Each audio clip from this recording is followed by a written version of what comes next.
¿Te imaginas un paisaje transformado en un mar de flores amarillas? Eso es lo que sucede con el florecimiento de los guayacanes. Cada año, entre diciembre y marzo, estos majestuosos árboles nos regalan un espectáculo natural único.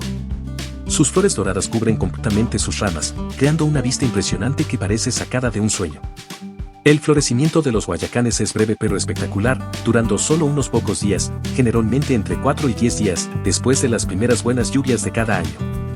Durante este corto periodo, el paisaje se transforma de manera increíble, atrayendo amantes de la naturaleza y fotógrafos.